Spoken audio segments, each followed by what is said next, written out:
वक्फ कानून के खिलाफ चल रहे विरोध प्रदर्शनों के बीच मुख्यमंत्री ममता बनर्जी ने राज्य के मुस्लिम समुदाय को आश्वासन दिया कि उनकी सरकार उनकी संपत्तियों की सुरक्षा सुनिश्चित करेगी। जैन समुदाय के द्वारा आयोजित विश्व नवकार महामंत्र दिवस के अवसर पर एक सभा में ममता ने भारतीय जनता पार्टी पर निशाना साधते हुए राज्य में एकता बनाए रखने की अपील की। ममता ने अपने संबोधन में कहा, हम बंगाल में वक्फ बिल को लागू नहीं होने देंगे। मेरी सरकार किसी भी धार्मिक आधार पर राज्य का विभाजन नहीं होने देगी। मुझे पता है कि वक्फ अधिनियम के लागू होने से आप लोग परेशान हैं, लेकिन विश्वास रखें, बंगाल में ऐसा कुछ नहीं होगा। बंगाल में फूट डालो और राज करो की नीति नहीं चलने दी जाएगी। हमें जियो और जीने दो का संदेश फैलाना चाहिए। बंगाल में रहने वाले सभी लोगों को सुरक्षा प्रदान करना हमारी जिम्मेदारी है। उन्होंने कहा कि मैं आपसे अपील करती हूँ कि अगर कोई आपको राजनीतिक रूप से इकट्ठा होने के लिए उकसाता है तो कृपया ऐसा ना करें। याद रखें, दीदी आपकी और आपकी संपत्तियों की रक्षा करेंगी। और माइनॉरिटी लोगों को हम एक बात कहते हैं, देखिए आप लोगों को दिल में दुख हुआ है वो आपका प्रॉपर्टी के लेके, आप भरोसा रखिए बंगाल में ऐसा कुछ नहीं होगा जिसमें कोई डिवाइड एंड रूल होगा। आप लोगों ने ये मैसेज दीजिए कि सबको एक साथ में रह के बचना है, जियो और जीने दो।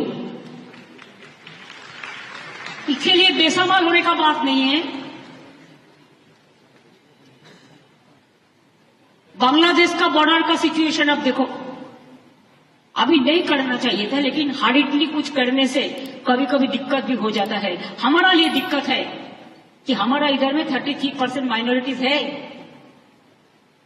तो हम क्या करेगा, उसको निकाल देगा? कैसे निकाल सकते हैं?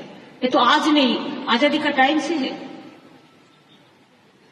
इतिहास में पहले पाकिस्तान, बांग्लादेश, इंडिया सब एक साथ में था। आजादी का बाद तो देश टुकड़ा हुआ, लेकिन वो डिवाइड तो हम लोग नहीं किया। हमारा जो लोग नेताजी थे वो टाइम में they have done it, we are not. हम लोग तो उसका बहुत बाद में जन्म लिया, तो गलती क्यों हमारे ऊपर आएगा?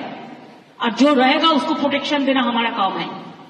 एंड भरोसा रखिए कि हम आपका खिलाफ में नहीं हूं, हम आपका साथ में हैं।